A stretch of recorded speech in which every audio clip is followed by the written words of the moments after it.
All right, how's everyone doing? I'm Rich CELENZA. Thanks for tuning in to the Rich CELENZA Show. WTF are you talking about? So what I want to tackle today is called Why Conform into What Everybody Else is Doing.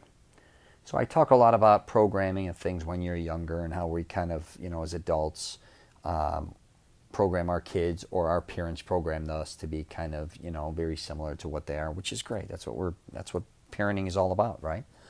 And that's all they know.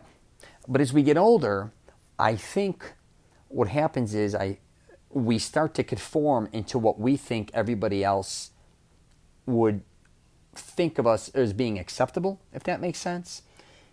I don't know if I said that correctly, but we don't always end up doing what we want to do because we're kind of looking at them saying or other people, how are they going to judge us by what we want to do or what we're doing? Right? Which is understandable. That first starts off, I think, is, with our parents.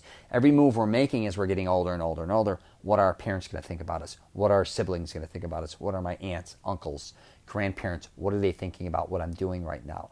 Would they think it's good, bad? If you got religion involved, is it a sin? Is it not a sin? Am I breaking the rules? Am I breaking the laws of society? Whatever the case may be, we are always have that blanket thinking, is this acceptable? And when I talk about this, I want you to know I'm not talking about going out and breaking rules, breaking laws, getting extreme.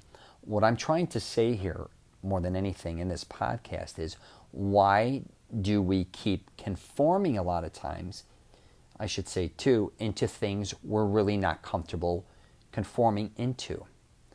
And then we have to live in this environment. So I'll just give you an example. I have two of them actually. They never got caught up in the marriage situation thing, nor did they ever have kids. I think they would have.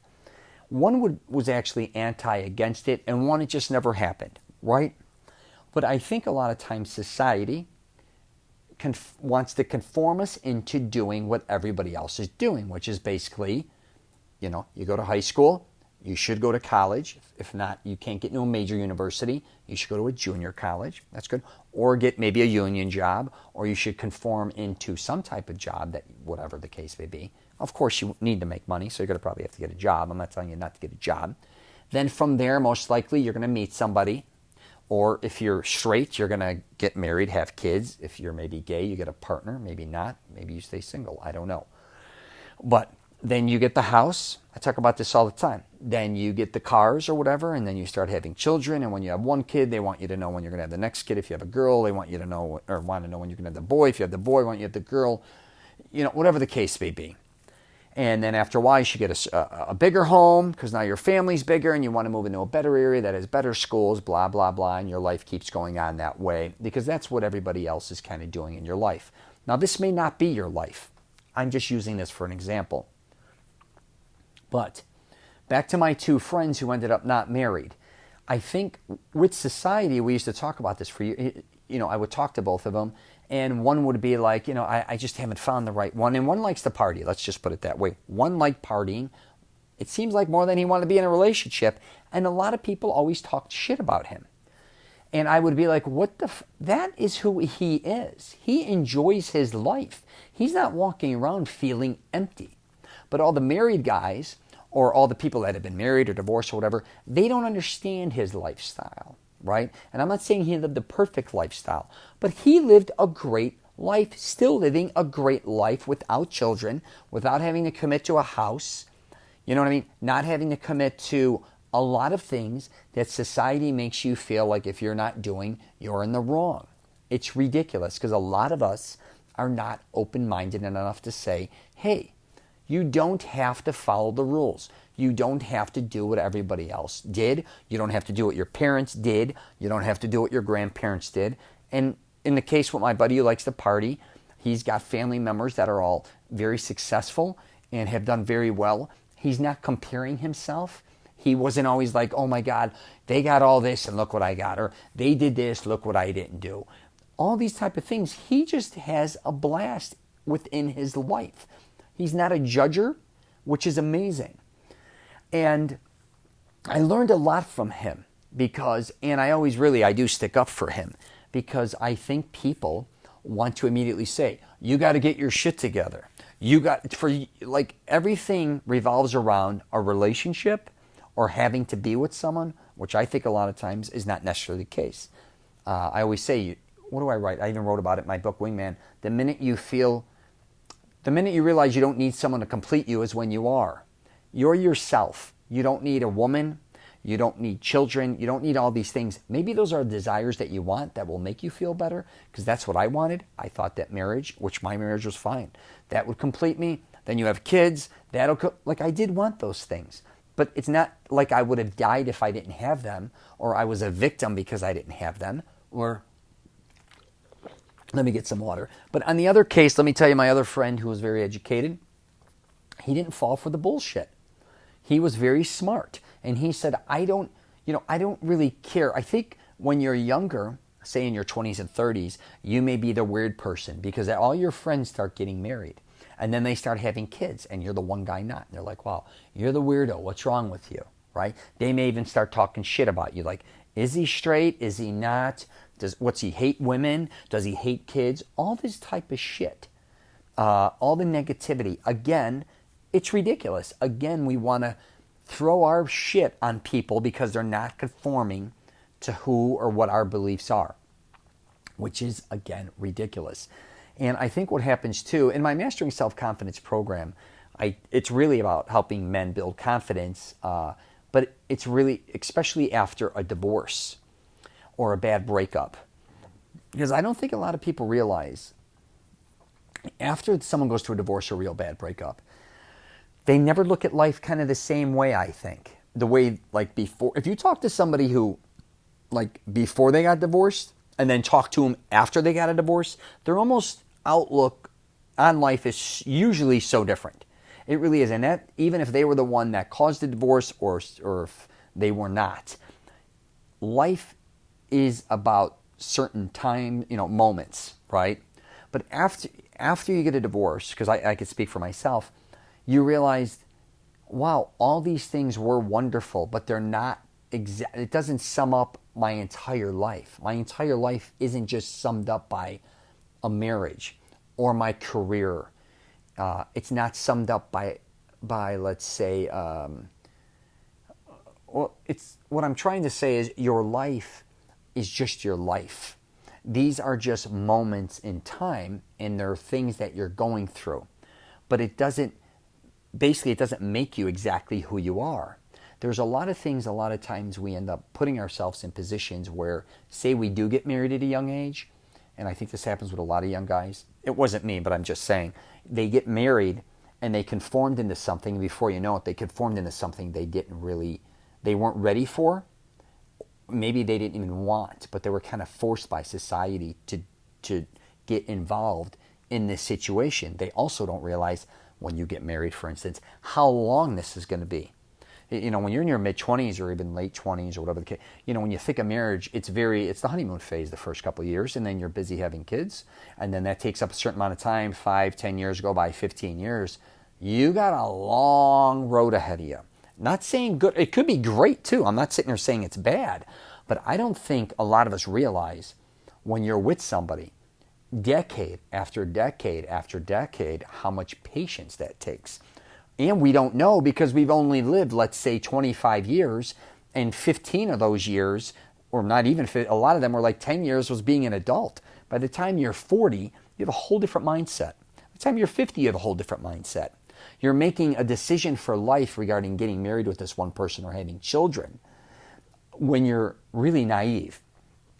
And I mean that with sincere, a lot of us are very naive because a lot of us look at our parents or looked at our grandparents, and we sometimes thought, this is amazing and this is going to be just like what they have, but we don't know behind closed doors what they went through or what they are going through.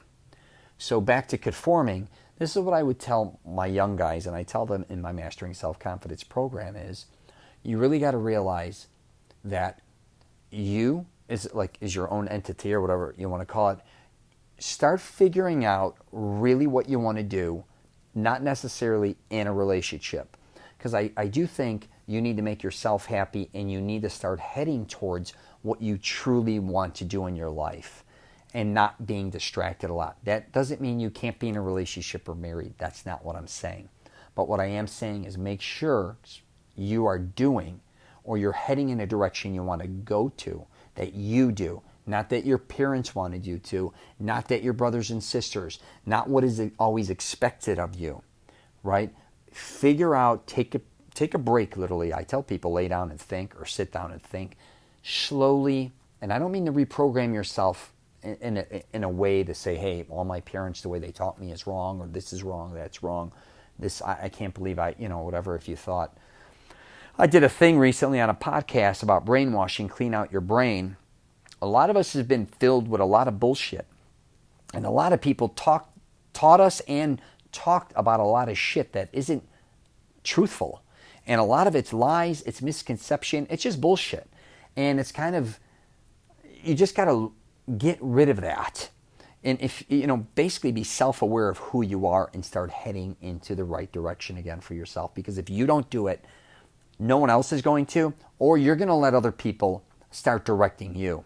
And I think a lot of men and women that happens to. And women too. I feel a lot of times there is so much pressure on a woman to, even in this day and age, to eventually, why haven't you found a man? Why aren't you married? Or why aren't you engaged? Why aren't you having kids still at a certain age?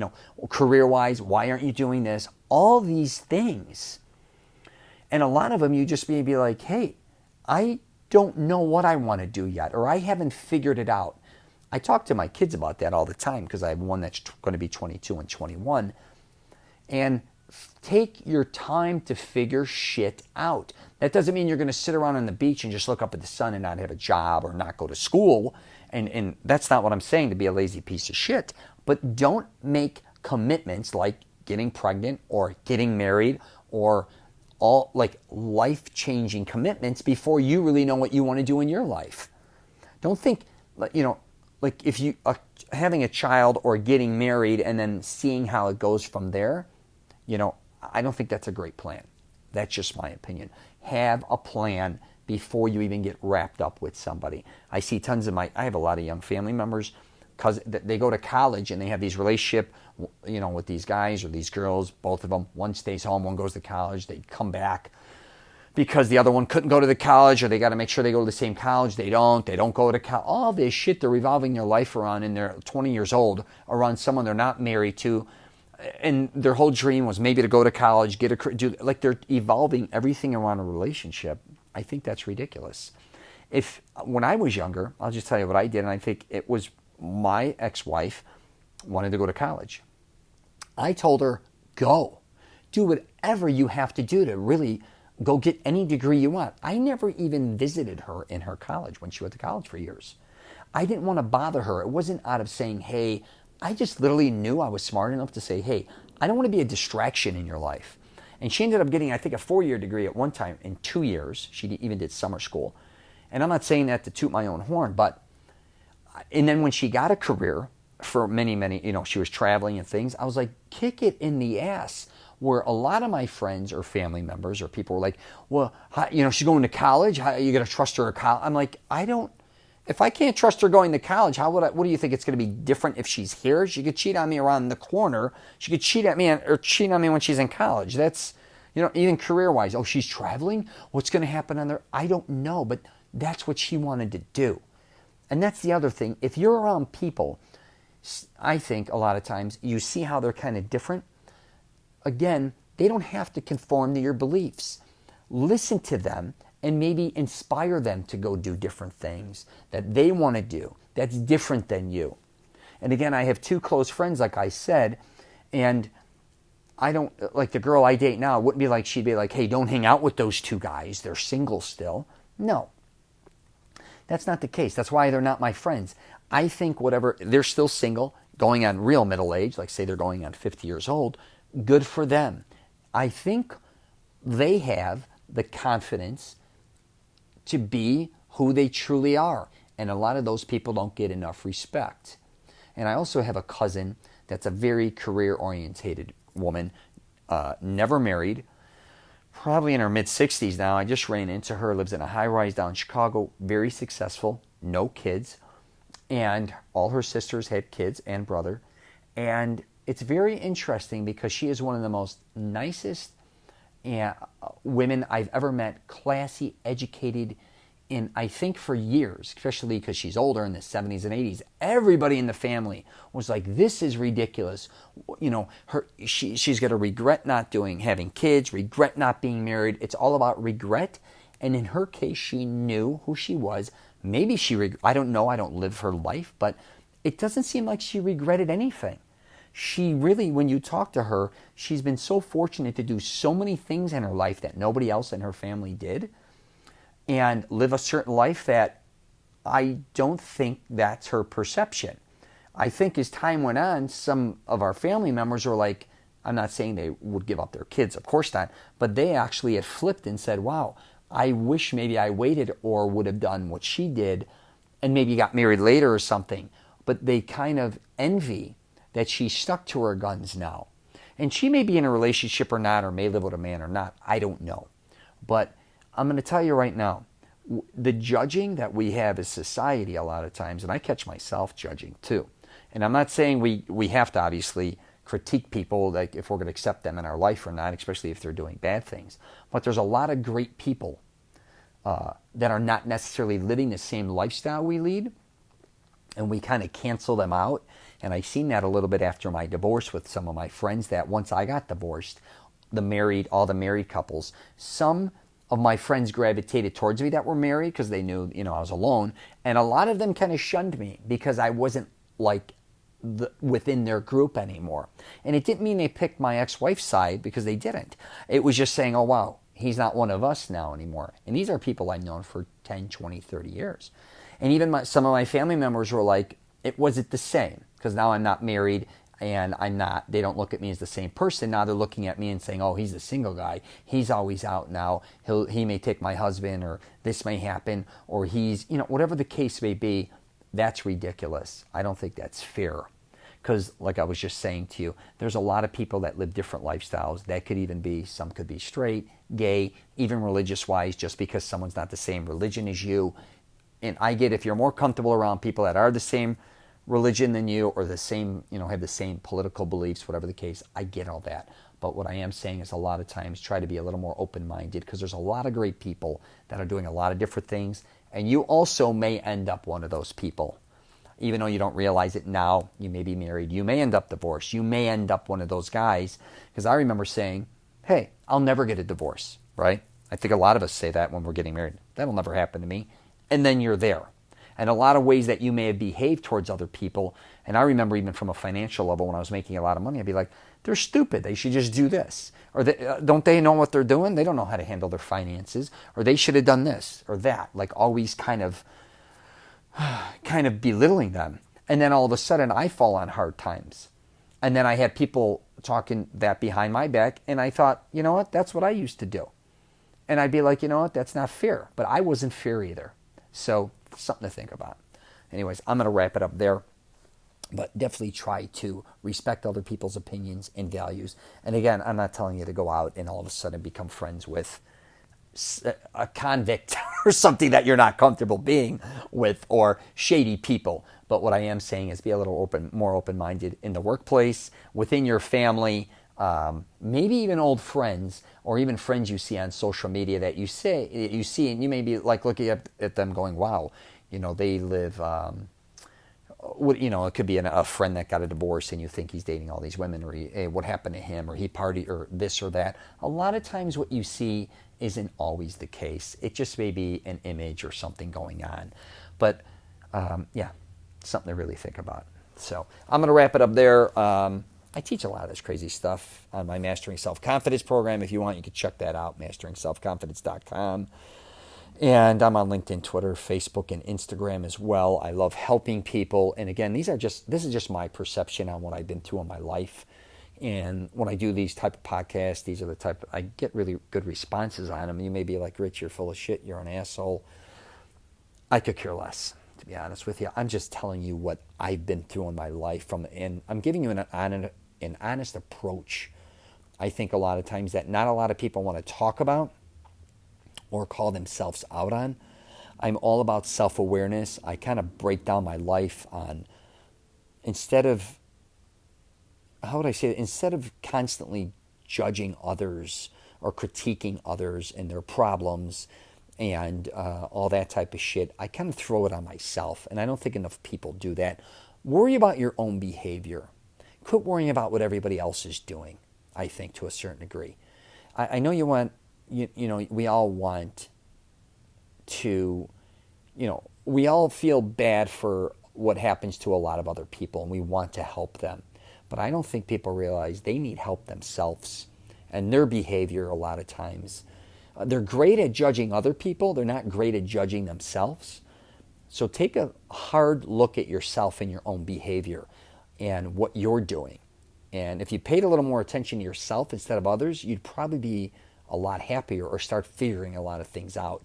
But I don't think a lot of people want to look in the mirror and really kind of talk about their flaws or their insecurities or their fears or their goals or their dreams anymore, because they're afraid they either failed or they just don't want people to know certain things about them. And I get that too. It's not everyone's business, but really pay attention to your own behavior. Because if you're feeling good and you're self-aware of your own actions, and your actions a lot of times can help other people as well. So I'll leave it at that. If you're traveling, safe travels and take care.